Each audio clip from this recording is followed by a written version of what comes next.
आशुतोष शशांक शेखर चंद्र मौली चिदंबरा। कोटि कोटि प्रणाम शंभु कोटि नमन दिगंबरा। हर हर महादेव श्री शिवाय नमस्तुभ्यम। आप सभी पर भगवान भोलेनाथ माँ पार्वती की कृपा सदैव बनी रहे। आज की वीडियो में आप सुनेंगे सावन मास महात्म्य का 18वां अध्याय। आपने यदि अभी तक चैनल को सब्सक्राइब नहीं किया है तो चैनल को सब्सक्राइब कर लीजिए। आपको हमारे चैनल पर सावन मास महात्म्य की प्रत्येक दिन की कथाएं सुनाई जा रही हैं, तो अपना ढेर सारा प्यार जरूर दीजिएगा। तो आज के अध्याय में आषाढ़ दशमी व्रत के विधान का वर्णन किया गया है। कथा सुनने से पहले भगवान भोलेनाथ का ध्यान करते हैं, उसके बाद कथा को प्रारंभ करते हैं। श्री शिवाय नमस्तुभ्यम। ओम नमः शिवाय। सनत कुमार बोले, हे भगवान, हे पार्वतीनाथ, हे भक्तों पर अनुग्रह करने वाले, हे दया सागर, अब आप दशमी तिथि का महात्म्य बताइए। तभी भगवान शिव शंकर बोले कि हे सनत कुमार, श्रावण मास में शुक्ल पक्ष की दशमी तिथि से यह व्रत प्रारंभ करें। पुनः प्रत्येक महीने में शुक्ल पक्ष की दशमी तिथि को यह व्रत करें। इस प्रकार 12 महीनों में इस उत्तम व्रत को करके बाद में श्रावण मास में शुक्ल पक्ष की दशमी तिथि पर इसका उद्यापन करें। राज्य की इच्छा रखने वाले राजपुत्र, उत्तम कृषि के लिए कृषक, व्यवसाय के लिए वैश्यपुत्र, पुत्र प्राप्ति के लिए गर्भणी स्त्री, धर्म अर्थ काम की सिद्धि के लिए सामान्य जन, श्रेष्ठ वर की अभिलाषा रखने वाली कन्या, यज्ञ करने की कामना वाले ब्राह्मण श्रेष्ठ, आरोग्य के लिए रोगी और दीर्घकालीन पति के परदेश रहने पर उसके आने के लिए पत्नी, इन सबको तथा इसके अतिरिक्त अन्य लोगों को भी इस दशमी व्रत को करना चाहिए। जिस कारण जिसे कष्ट हो तब उसके निवारण हेतु उस मनुष्य को यह व्रत करना चाहिए।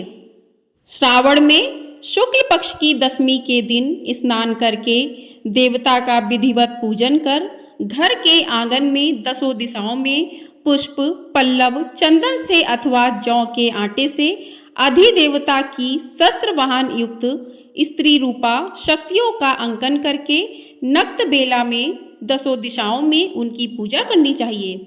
घृत मिश्रित नैवेद्य अर्पण करके उन्हें पृथक पृथक दीपक प्रदान करना चाहिए। उस समय जो फल उपलब्ध हो वह भी चढ़ाना चाहिए। इसके बाद अपने कार्य की सिद्धि के लिए इस प्रकार प्रार्थना करनी चाहिए कि हे दिग्ग देवता, मेरी आशाएं पूर्ण हो और मेरे मनोरथ सिद्ध हो। आप लोगों की कृपा से सदा कल्याण हो। इस प्रकार विधिवत पूजन करके ब्राह्मण को दक्षिणा देनी चाहिए। हे मुनि श्रेष्ठ, इसी क्रम से प्रत्येक महीने में दशमी तिथि का व्रत सदा करना चाहिए और 1 वर्ष तक करने के अनंतर उद्यापन करना चाहिए। अब पूजन की विधि कही जाती है। सुवर्ण अथवा चांदी अथवा आटे से ही 10 दिशाओं को बनाएं। उसके बाद स्नान करके भली भांति वस्त्राभूषण से अलंकृत होकर बंधु बांधवों के साथ भक्तिपूर्ण मन से 10 दिग्ग देवताओं का पूजन करना चाहिए। घर के आंगन में क्रम से इन मंत्रों के द्वारा दिग्ग देवताओं को स्थापित करें। इस भवन के स्वामी और देवताओं तथा दानवों से नमस्कार किए जाने वाले इंद्र आपके ही समीप रहते हैं। आप ऐन्द्री नामक दिग्ग देवता को नमस्कार है। हे आशे, अग्नि के साथ परिग्रह होने के कारण आप आग नहीं कही जाती हैं। आप तेज स्वरूप तथा पराशक्ति हैं, अतः मुझे वर देने वाली हो। आपका ही आश्रय लेकर वे धर्मराज सभी लोगों को दंडित करते हैं, इसलिए आप सैमनी नाम वाली हैं। हे याम्य, आप मेरे लिए उत्तम मनोरथ पूर्ण करने वाली हो।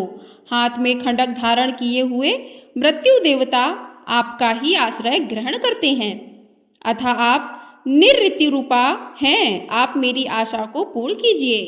हे वारुणी, समस्त भुवनों के आधार तथा जल जीवों के स्वामी वरुण देव आप में निवास करते हैं, अतः मेरे कार्य तथा धर्म को पूर्ण करने के लिए आप तत्पर हो। आप जगत के आदि स्वरूप वायुदेव के साथ अधिष्ठित हैं, इसलिए आप वायव्या हैं। हे वायव्य, आप मेरे घर में नित्य शांति प्रदान करें। आप धन के स्वामी कुबेर के साथ अधिष्ठित हैं, अतः आप इस लोक में उत्तरा नाम से विख्यात हैं। हमें शीघ्र ही मनोरथ प्रदान करके आप निरुत्तर हो। हे ऐशानी, आप जगत के स्वामी शंभु के साथ सुशोभित होती हैं।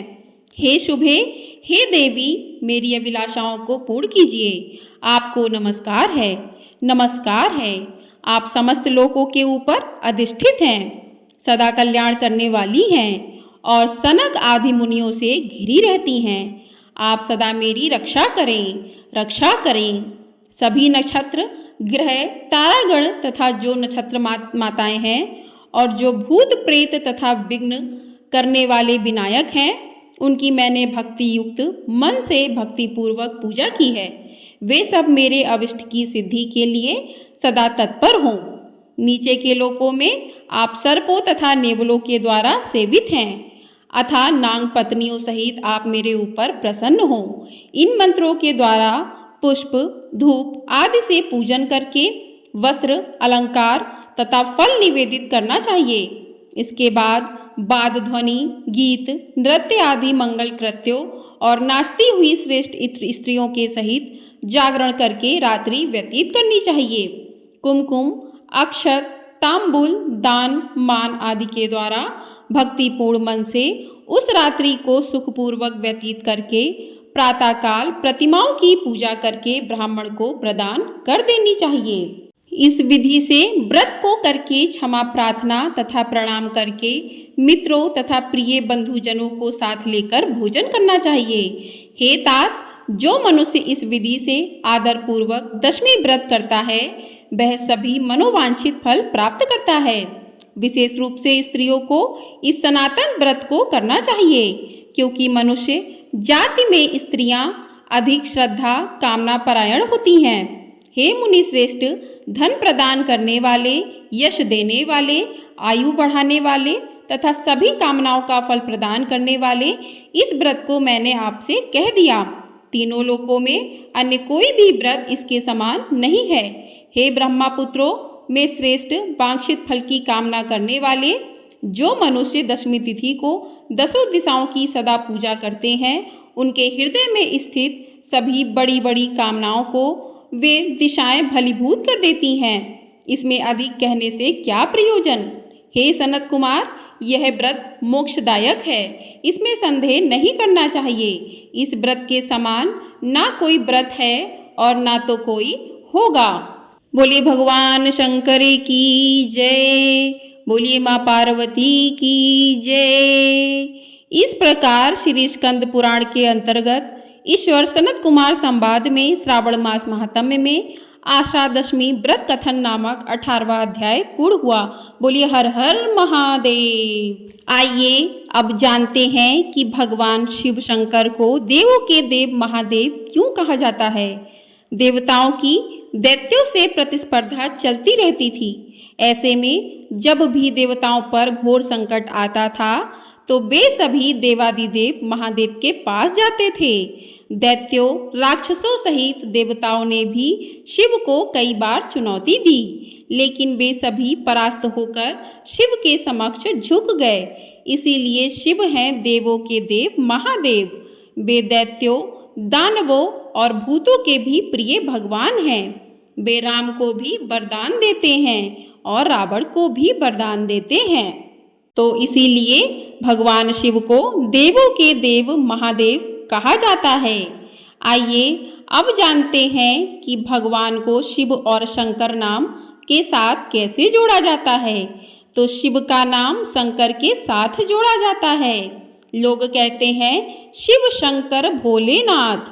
इस तरह अनजाने ही कई लोग शिव और शंकर को एक ही सत्ता के दो नाम बताते हैं। असल में दोनों की प्रतिमाएं अलग अलग आकृति की हैं। शंकर को हमेशा तपस्वी रूप में दिखाया जाता है। कई जगह तो शंकर को शिवलिंग का ध्यान करते हुए दिखाया गया है। अर्थात शिव और शंकर दो अलग अलग सत्ताएं हैं। हालांकि शंकर को भी शिव रूप माना गया है। माना जाता है कि नंदी और महाकाल भगवान शंकर के द्वारपाल हैं। रुद्र देवता शंकर की पंचायत के सदस्य हैं। इसीलिए भगवान को शिव शंकर भोलेनाथ कहा जाता है। आइए अब जानते हैं कि भगवान शिव के कौन कौन से नाम हैं। तो शिव के तो वैसे अनेक नाम हैं, जिनमें 108 नामों का उल्लेख पुराणों में मिलता है। लेकिन यहाँ प्रचलित नाम जो जाने जाते हैं वो है महेश, नीलकंठ, महादेव, महाकाल, शंकर, पशुपतिनाथ, गंगाधर, नटराज, त्रिनेत्र, भोलेनाथ, आदिदेव, आदिनाथ, त्र्यंबकम, त्रिलोकेश, जटाशंकर, जगदीश, प्रलयकार, विश्वनाथ, विश्वेश्वर, हर, शिव शंभु, भूतनाथ और रुद्र, ये भगवान भोलेनाथ के कुछ प्रमुख नाम हैं। आइए अब जानते हैं कि अमरनाथ में जो अमृत वचन थे वो क्या थे।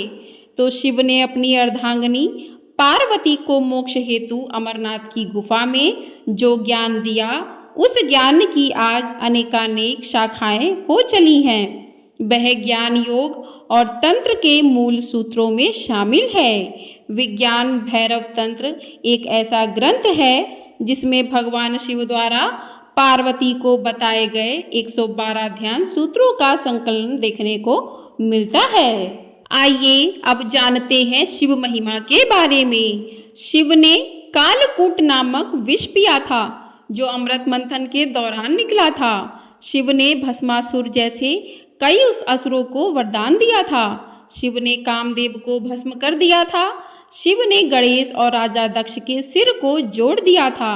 ब्रह्मा द्वारा छल किए जाने पर शिव ने ब्रह्मा का 5वां सिर काट लिया था। तो इस प्रकार से कुछ भगवान शिव की महिमा है। जय शिव शंभु। भगवान भोलेनाथ अपनी सभी भक्तों पर इसी प्रकार से अपना आशीर्वाद हमेशा हमेशा बनाए रखें। सावन का बहुत ही पावन महीना है।